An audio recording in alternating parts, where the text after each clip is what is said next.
Hello everyone, and welcome to Tips for Seamless Online Collaboration using Microsoft Teams and SharePoint. Before we get started, I just have a few housekeeping things to go over. The slides and presentation will be available after the webinar. Please type any of your questions in the question panes and they will be answered at the end of the presentation. My name is Elizabeth Brown. I've been working at Corporate Renaissance Group for the last 5 years as a business solution consultant. I mainly have been working with SharePoint. I started working with SharePoint, I've been working with it for over 10 years. I was working with it with the 2003 version. That's how long I've been working with SharePoint. Right. So our agenda for today, we're just going to quickly do a quick overcap of what SharePoint and Teams are, just to make sure that everyone's actually aware of that. And then we're going to discuss different ways to share content using SharePoint and Teams. We'll have a few demonstrations and then a recap. So sharing hasn't always been easy. I'm sure people have experienced the email where you've emailed a file to someone and they've made a few changes and then they emailed it back, and then you've made a few changes and emailed it back, and then, 3 months later you're looking through this email chain trying to find the most recent version of that document because it's been emailed back and forth. Each time it's a different version. Snail mail with postal strikes, zip drives and magnetic floppy disks, and phone calls and just faxing, still a thing, FTP, where you're having to send files that way. So there's a lot of different ways to share, but they're not always the easiest way to share. So why is sharing so critical? It's much better experience for clients, members, partners, prospects. And I think it's true to say that it's really become an expectation that sharing should be easy and simple, and you want to have real-time updates and collaboration, and that you do want to be able to have meetings easily and schedule them. And do avoid the email trap of versioning, saying, wait, I have this version from this email, but is it the most correct version? And then having to search and try and find it. And it does help. Being able to share and collaborate easily does help meet deadlines and help create a sense of team. So what is SharePoint? SharePoint is a web-based collaboration tool. So basically, it's storage for documents on a web platform that then you can work with a number of different people. And now, Microsoft OneDrive is actually two things. So one of things that's referred to as OneDrive is a synchronization tool, and the other OneDrive is a personal SharePoint site to store your own files. So it's your own personal one. You're an administrator on that site. You have full control over it, and it's to store your own personal files. And then Microsoft Teams is the hub for teamwork in Office 365. So it's an interface for teams to collaborate with chat and online meetings, and it gives essential access to your team files. So when you create a team, by default, you're creating a SharePoint site to store your files for that team. If you want to use OneDrive or Google Drive, Box, or you can use all those different options to store your files. It doesn't have to be in SharePoint. If you want to use Box or whatever, you can, but that's what Microsoft Teams is. And by default, there's a SharePoint site behind to store your files. So for the sharing options in OneDrive, if you want to share a file in OneDrive, you can say anyone with this link can edit. People in this tenant can access it, so people in your organization. People with existing access can get access to this file. You can specify which people can access it. There's also an option to say allow editing. So you can say, I only want them to read this document. I don't want them to make any changes. Or I want the person to come in and make some edits. If you select the first option, so you say, I want anyone with this link to edit, you can put an expiration date on that. So you can say, this link is only going to work for the next week, the next month, the next year, the next 2 days, just so that you're limiting the time access to that document. There's also a copy link, which is basically the same as sharing. It's sharing the document, but it's not sending a notification. When you share it, you're also sending out an email to the person to say, hey, this content's been shared with you. When you're copying the link, you're just sharing it to that person, and then you have to notify them yourself. So what we're going to do, I'm going to go. So I'm in here in my OneDrive, and I want to go and create a new PowerPoint presentation. I'm going to copy and paste here so it's a little bit faster so you don't have to watch me type. So there we go. We have one slide there. I'm going to put a new slide in. Add it here. My content.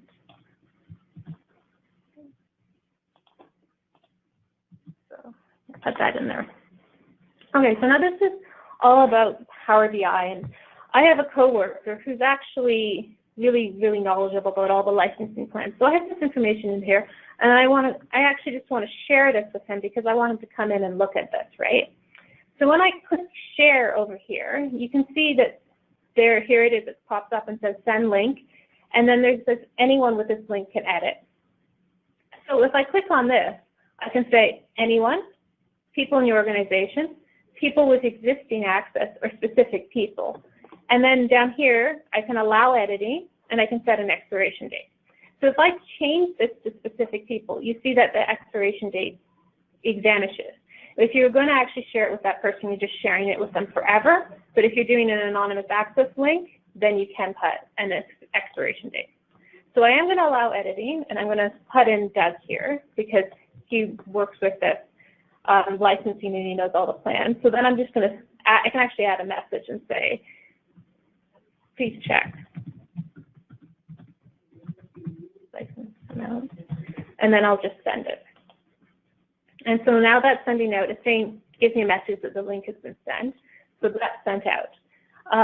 So if I go over here, and now I'm signed in as Doug in a different browser, and I go into his Outlook, and you see he's got an email from me saying that, hey, presentation's been shared with you, and it also has this little notice that it only works for the direct recipients. So if I wanted to forward this to someone, it's not going to work for them. It only works for me. And so then I can open this up, and then what has happened is because we're both working in the same file, I get a notice that Elizabeth Brown is also editing it because I'm signed in as Doug right now. So it means that we're co-authoring it, and what will happen, just need to be a little bit patient, it will actually pop up with a chat window. So I will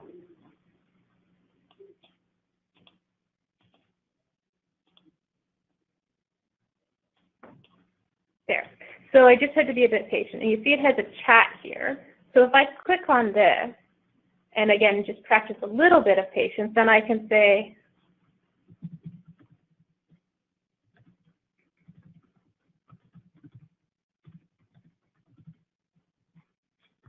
and I can just send that off. And so then I can send a message like that. Now, if I go back to my own account and I'm looking, and I look at the same document, I can see there's a notification that Doug's just sent me a message here, and then I can reply to him and we can chat back about this document as we're working on it.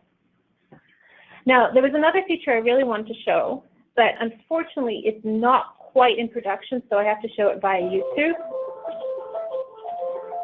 So this is from Microsoft, and it is coming really soon.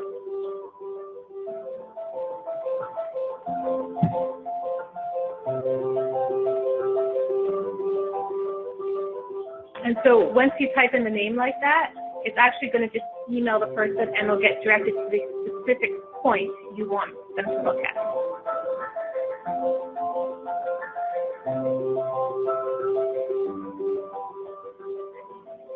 So I think this is a really cool feature. It's just I'll go back in a second and I'll show you. It's not quite published yet. So it's a little bit unfortunate because it is very useful. So as you can see, you go to the review tab, you go new comment, and so I should be able to do and have Doug pop up here, but it's not quite there. So, because then I could have just sent him, hey, @Doug, come and look at this on this particular page. So it'll be good when it's there, it's just not quite there yet.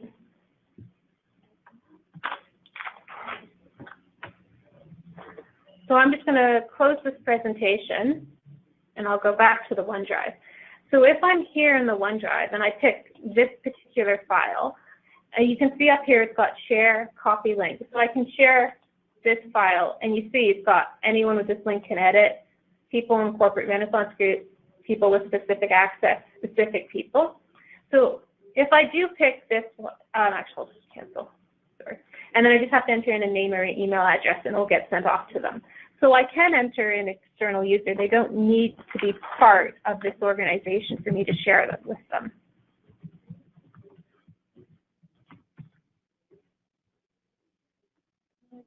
So as you can see, that's actually Gmail, and I'll just send it.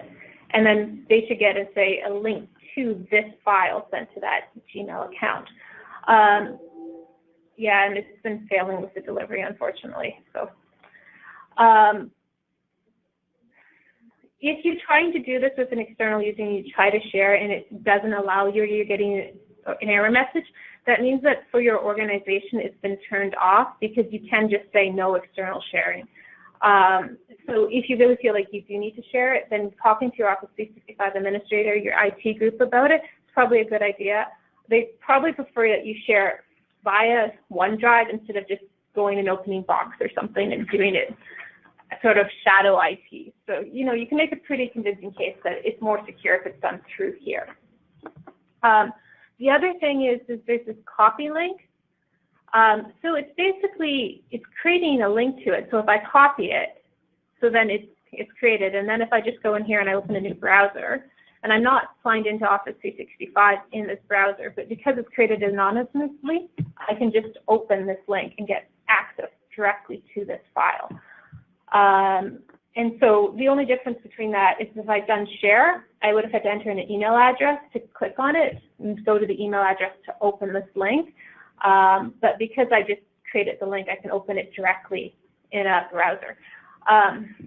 So the thing about this is you have to be careful, is because anyone with this link can edit. It means if I send this to, say, send it to Doug here, and then Doug gets this link and he wants to forward it, so he forwards it to 100 different people. All of those people have access to the link and they can just forward it on to anyone.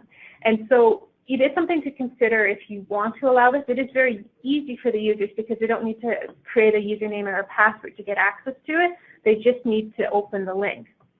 They don't need to worry about opening it from a specific email. So it's very easy that way, but it can be a bit insecure. So you might need to think about putting some policies in place. One of the things Microsoft does do is it does allow you to sort of scan and manage all your documents. So if you have something like visa numbers or social security numbers, so it's a certain format of a number, it can pick up those formats and say, okay, all those files, stop external sharing with them because there is a credit card number or a social insurance number or something that looks like that in that document, so we don't think it should be shared externally. So you can put policies in place like that and then still allow users to share other less confidential files externally. So as we were talking about sharing options in OneDrive, you can share anyone with the link, people in the tenant, people with existing access, specific people, whether or not they can edit, and expiration dates for the anonymous links, as well as the copy link where you have to do the notification yourself. Okay, so sharing options in SharePoint. So these are going to vary slightly depending on the type of site. If you have a modern communication site or a classic site, there's a share option in the top right, and you select the person, the SharePoint group, or the Office 365 group you want to share with, and you select the access level, whether it's read, edit, or full control. So if I go back to Firefox here, and I go into my SharePoint, and I'm going to click this VR group site. So you see, once I'm in here, over here, there's a share site up in the top left, sorry, type right. Apparently I'm losing control of what's moved left and right now. So you see, once it comes up, I can see who has access currently. And so again, I can just type in, so I can say, I want to share this with Doug. And I can select him, and then it's got read, or I can say edit or full control. So if I say, well, he needs full control, I can send him an email, I can add a personalized message to that, and I can just share like that. And now Doug has access. Now, if it's someone outside of the company, So again, I can do the same thing.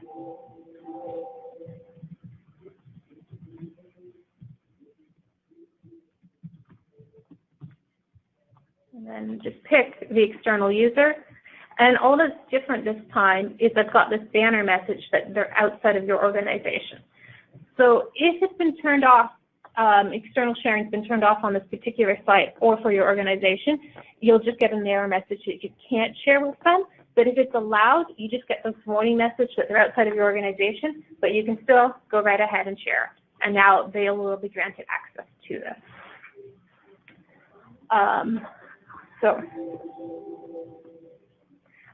It's CCing me on the invite emails, which is why I'm getting pop-ups from Outlook here.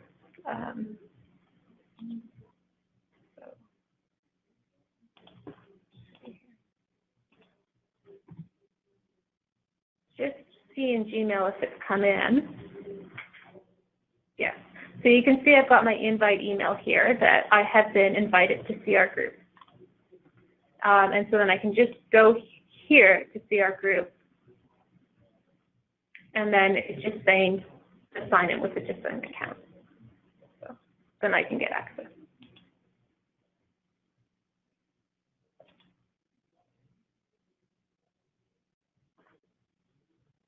So then I just have to create my account and I can get in. So go back.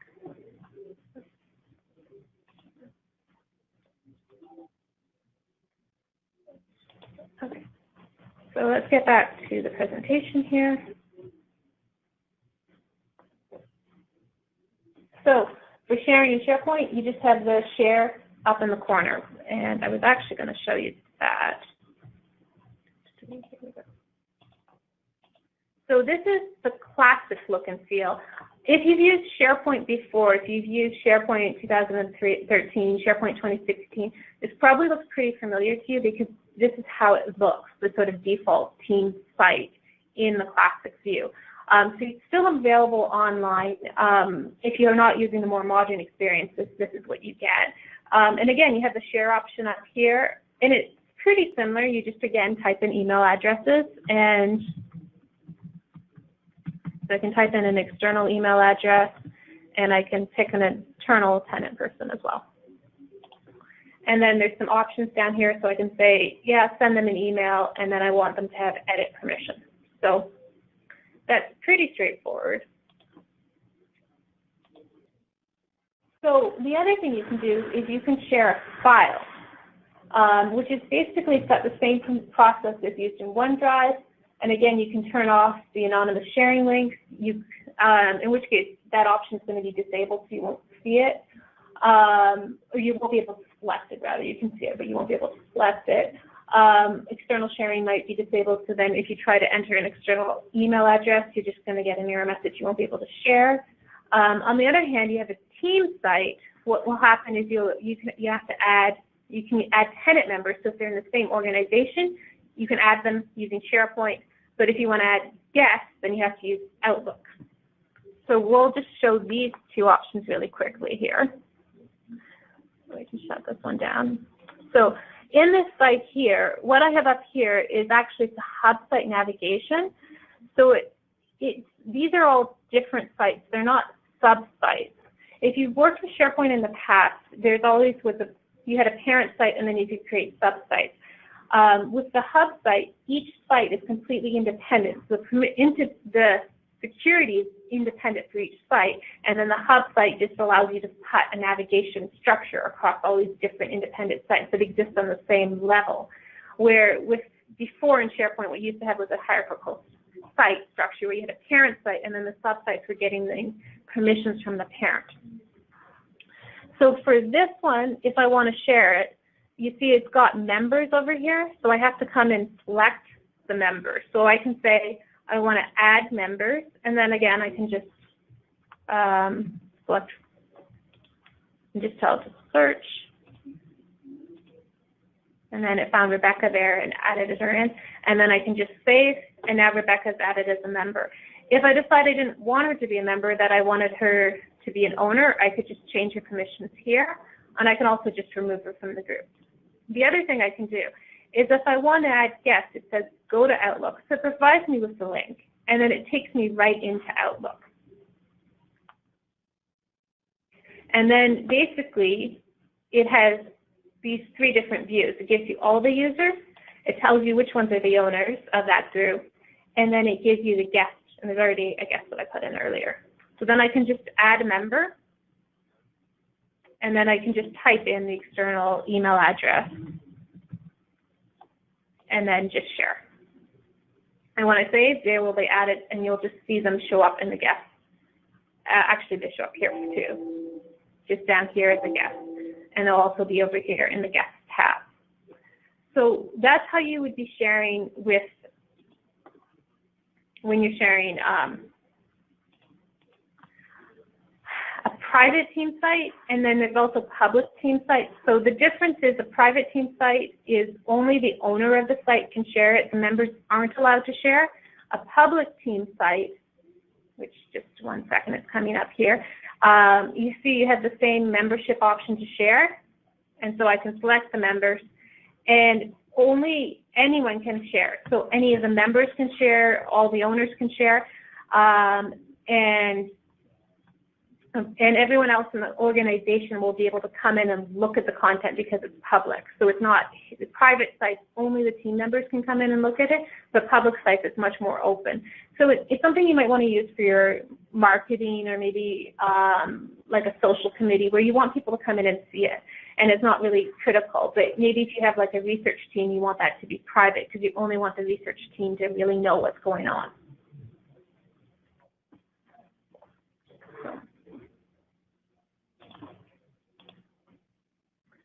So those are the different team sites there. So on the documents in here, so this is what's called a library. It's just a collection. It's basically just a container to hold a whole bunch of documents. And again, I can select the document and select share, and it's exactly the same as you saw in OneDrive. You can also share folders the same way. So if I wanted to, I could share this folder, and then they get access to all the items in the folder.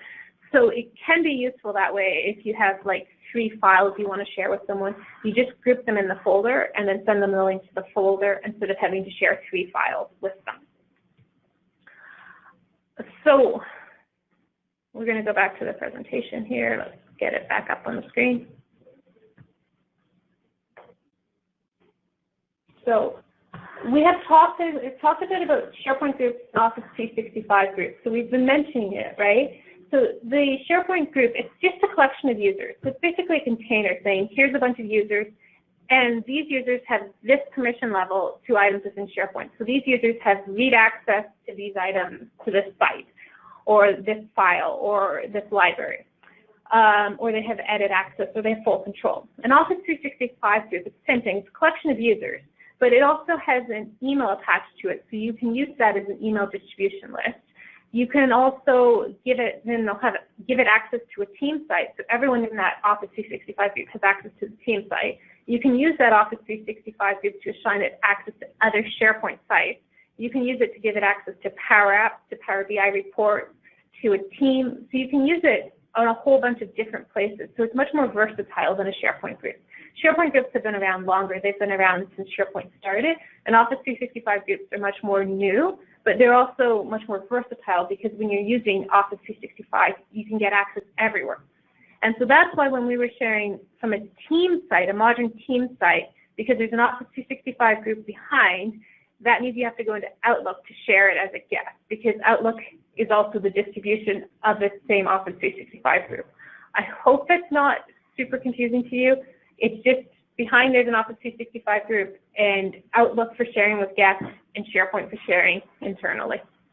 I think it's a little confusing still, but hopefully it's not too confusing. So when I was sharing with a file, particularly in your own OneDrive, it probably doesn't matter as much, but if you're trying to share within a SharePoint site, by sort of out of the box, everything on that site is going to have the same level of permissions. And so the top, the parent site, when you're giving them access to the site, you're giving them access to everything. And if it's more traditional and you've got sub-sites, then those sub-sites are going to have the same permission as the parent site. And any document library within there, which is what I'm using that sort of red box to represent, that's going to inherit permissions from its parent site, which is either going to be the top site or a sub-site. And then folders in that library would inherit the same permissions as the library by default. And then any document files within the library would have the same permissions as the folder or the parent. If they existed right in the library, they'd have the parent, the library would be the parent. And if you had like folder structure 5 deep, and then you had a file, the file would get this permission from the folder on top of it, and then the folder on top of that, and the top of that. So there's this whole sort of hierarchical structure how permissions are assigned. And at any point, you can say set unique permissions or break permissions. This is going back to a long time with SharePoint, and you used to see break inheritance or set unique permissions. You see different terminology on different versions of SharePoint. But the thing is what happens then is that the permissions of the child aren't the same as the parent. So if you take a file and you say, I want to share it with this person, by design, what you're actually doing is breaking the permissions. So all the permissions of the parent item are going to copy to the child, and then the new permissions you're adding are added to it. So it's cumulative. But what that means is you have a situation like this where you've got a lot of items with different file access. And so you have a user and you come in and you give the user access to the file. So that user now has access to the file, but if they went to the top level site, they're going to get an access denied error because you didn't give them access to that. So you give them access to the site, and so now they can come into the top level site, and then they try to go to the sub site, and they can't get access to that because you haven't given them permissions because it has different permissions on the sub site. So then you have to give them access to the sub site. So then they go to the top level site, they get to the sub site, and then the library is still inheriting permissions in this case, so they can get to the library. But then because they didn't have access to the folder, because that had a different set of permissions, they can't actually get to the file still because they kind of find the folder that the file's living in and they can't see it. So then you have to give them access to the folder as well. So it can become very difficult to manage it with item level permissions if you're assigning permissions to the users directly. So the workaround is you want to assign it to a group. So if you've given a group that you've called like the members, and the members group has access to the site, the sub-site, and that will get the library as well, the folder and the document, and then you add the user to this group, then they have access to all these items, and you don't have to walk through and say, are they able to get access to this? But even with the item level permissions, they still have access to all the other items because they're a member of the group, and the group has access to these items. So if you are starting to use, like, I'm going to share this file with this particular person, it might be easier to think about how you want to share that file with a group of people, because it can get very convoluted when you have a bunch of different files with different level permissions, and then you want to make sure that, I want to share this file with Kira and Natalie, but I want to share 8 files with them and make sure that all 8 files, I have to go into each of them to make sure that the 2 of them have access. So it's kind of going to be much more difficult to manage. So you really want to try and think about how you want to group content and sort of share more at the site level than at the items within the site as much as possible, just because then it makes it so much easier to manage in the long run, because otherwise it can get really confusing and really complicated pretty quickly. So sharing options discussed so far, they're pretty good because you want to do quick sharing. You just type in the email address with individual guests and sort of on an ad hoc basis, right? So what happens if you have a situation where you already have information that you want to share and you maintain it elsewhere? You have like a Salesforce database or a CRM database, or you have your own custom database where you're managing these users. And you say, well, the people in this list or in this area, they should have access to this content here. We already have these rules established, and I don't want to have to go into our custom system and enter them there and then come over here and make sure they have the right permissions. It'd be really good if this can be automated. So you can actually use Flow to do this, and then Flow can call the Graph API, or if you want to, or you can make it an Azure function that would then call the Graph API for you. The nice thing about using Flow is that it's going to be included in most Office 365 subscriptions. So if you're using SharePoint, you've already got it, and it has a lot of different connections. It has probably hundreds of connectors. So you can connect it to a custom database, you can connect it to Salesforce, you connect it to CRM. So you can have a trigger that then that will then set off this flow that then will go in and create your users and manage it automatically. So in here, we'll just go here to the safety committee. So what I've done here is this is the safety committee. And so I have a members list here. For the demo purposes, we just did everything in SharePoint, where basically this list, it matches the members here. So everyone in this list is a member here. And all I have to do is I go in and say new user, and then I just enter in the email.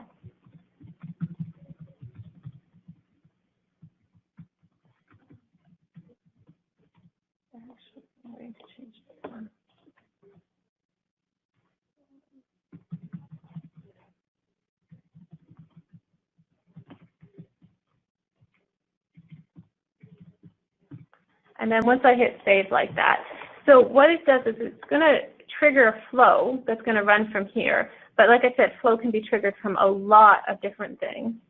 And then from this flow, which is just going to add the user and manage the whole users, and you can see actually just exceeded 7 seconds ago. So this one, what it does is it just calls an Azure function, which will then go add the user and manage it that way. So whether you'd want to use an Azure function, or you could also create a situation where you have the flow actually just call, this is what this is doing here where it's getting the token, it's actually calling directly into the Graph API instead of having an Azure function to call the Graph API. Both of them work. The only one is this would actually require, this doesn't require any licensing, but if you wanted to use the Azure function, you might need to add in different licensing. Just reload this and see if it's the email invite got sent here. Might have gone into the junk.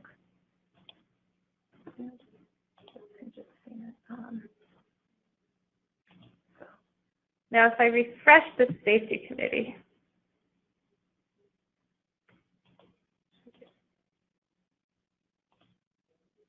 and so you can see that the new user's been added there as a guest. And so they're just coming in as an external user. Just to save time, because there should be an email being sent, but I'm not actually seeing it. This is basically you get a sort of membership. Actually, sorry, I want to go here.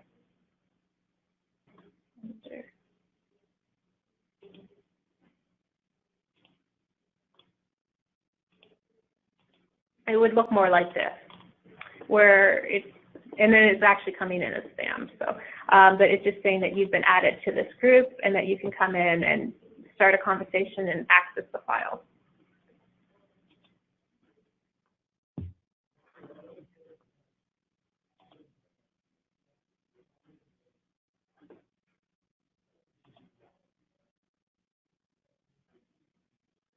So you can see it's pretty easy to share, and if you want to automate it, because you say, well, we have like a safety committee and we want to have everyone who's on this membership list, wherever you're maintaining that, then you can share with them.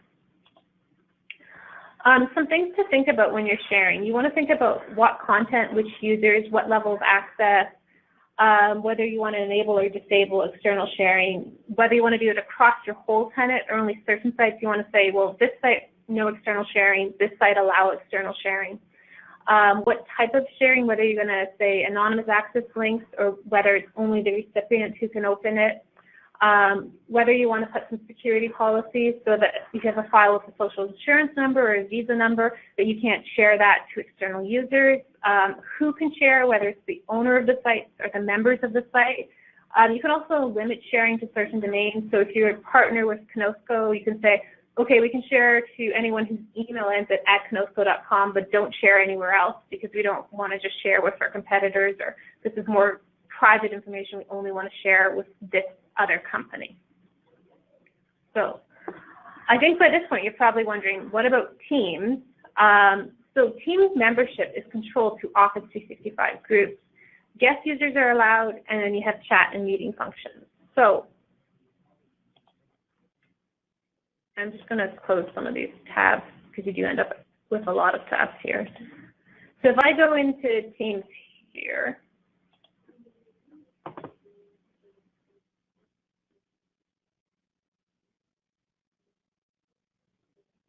I'm sorry for just patience. Basically, right on the first page, here it is, add more people.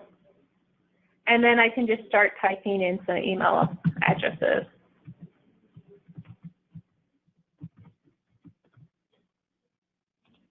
And then you see when I add them, it just has the guest in brackets. It's just letting me know that, hey, this person's outside of your organization. If I wanted to say add someone within, I can just type, and again, and then I just add, and it's that straightforward. And there's, oh, actually, the note was already in there. But then I can just add people like that. So it's pretty straightforward to add someone. If you try to do this and you're trying to add an external user, a guest user, and it's not letting you, it means that it's been disabled for your organization because this is an organization-wide setting. So you need to talk to your Office 365 administrator and see if you can get them to enable this for you. What might happen is they'll say they've turned it on and you might just need to be patient because it can take a little bit of time for it to propagate. So I'm logged in here as Teams. So this is the Teams desktop app. And so you see, I'm part of this private team. This is my, so I'm logged in as using my, our corporate team. So it's different, it's an outside, it's a guest user here, but I can still type to everyone on the team and say, hi everyone. I can come in and I can look at the files, and I can see any files that are there. I can share files. If I come back over here, you can see, I can see that, hey, there's a message from E. Brown, and I can reply and say, hi back. So the chatting goes, and then because I'm logged in as a desktop application, this is a desktop application just giving me a notice, hey, someone's replied back. So, and you can see the guest talking to the tenant membership there. So if I wanted to, I could actually say, hey, let's meet now, and just start a meeting, even as a guest user.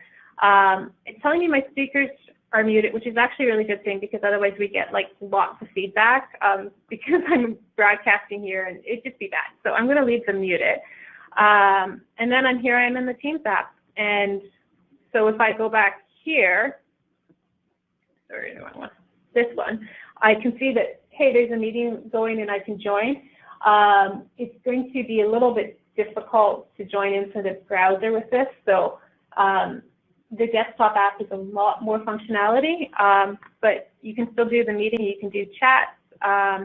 There's this really cool feature I'm just going to show you quickly.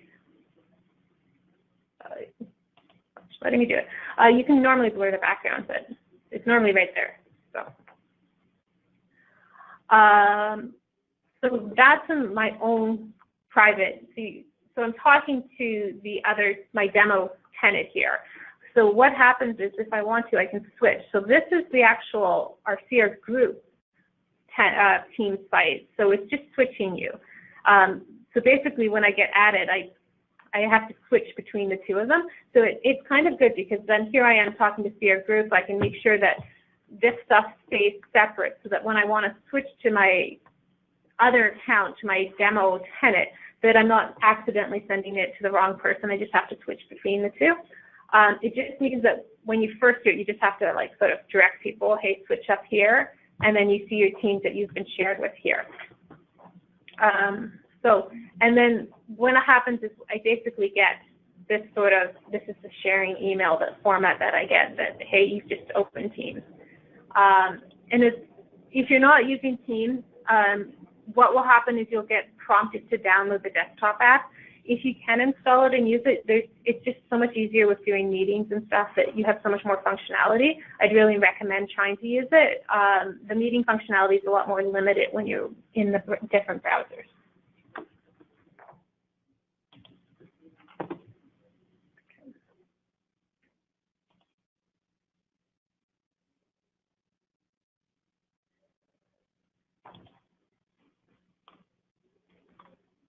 So sort of when to use each program.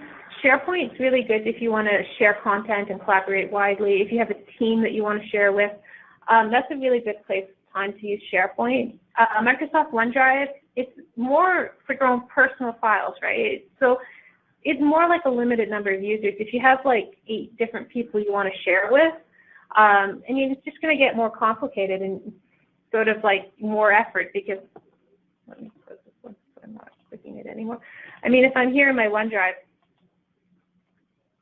and I decide I want to share this file with, I can say specific people. I'm like, okay, I want to share with, and then Doug and Matt. So, I mean, you just have to type in a whole bunch of different people, but if you're looking at it and you're like, well, actually, all these people I'm typing in, they're all part of the marketing team. So maybe I should just move or copy this file over there. So I can actually just select move, and then there's the marketing site, and then just say move here. And then that file is going to be moved over to the marketing site, and then everyone is already defined as being a marketing team, has access to that marketing site, and then they'll see it. And if you wanted to, you could go in there and like let them know about it, but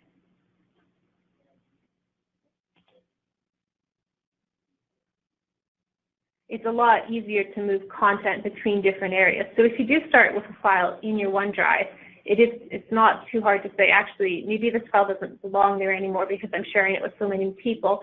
It really should be a marketing file. So you can see there's the file I created, and it's just been moved over here. So it's pretty straightforward using that add move feature.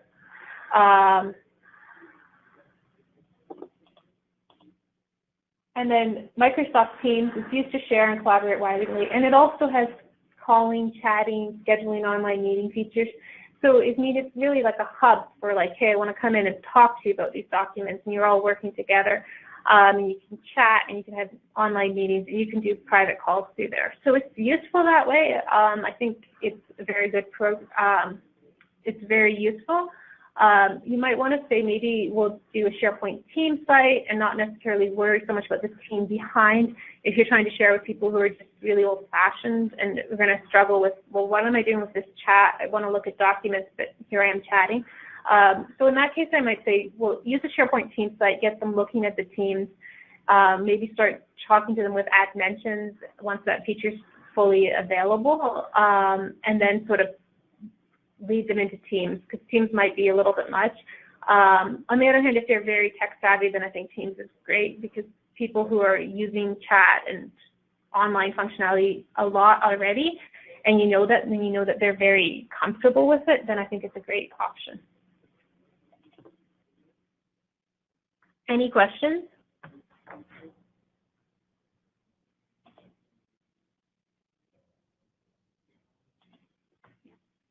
Okay, so I had a question about,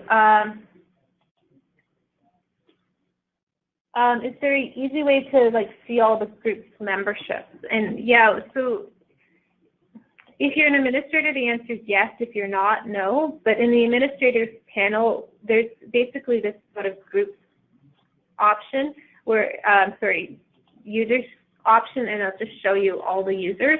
And so if you select any of these users, you can see what groups they're members of, and then you can actually add and edit it in there. So for an administrator to see that, it's very easy. But if you're just a regular user, not so much, but it's more of an administrative type question. The other one was, could you create different permission levels than read, edit, and full control? Yeah, you can actually go in and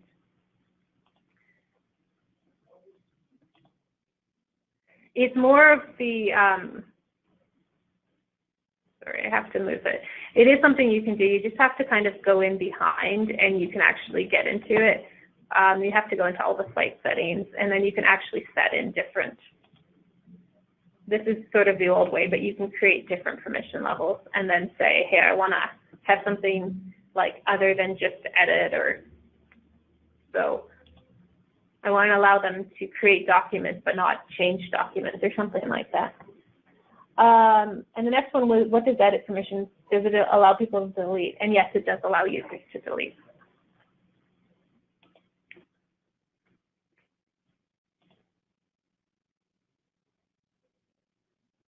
So I think that's it for questions now. Don't see any others there. So that's good. We have another webinar about streamlining business processes with Power BI, Flow, and Power Apps and SharePoint Online. That's coming up soon. It talks about how you can create reports in Power BI, how you can use Flow to automate different processes, and how Power Apps can be used to customize forms, and you can host all these processes in SharePoint Online. Thanks so much, and I hope you guys have a great day.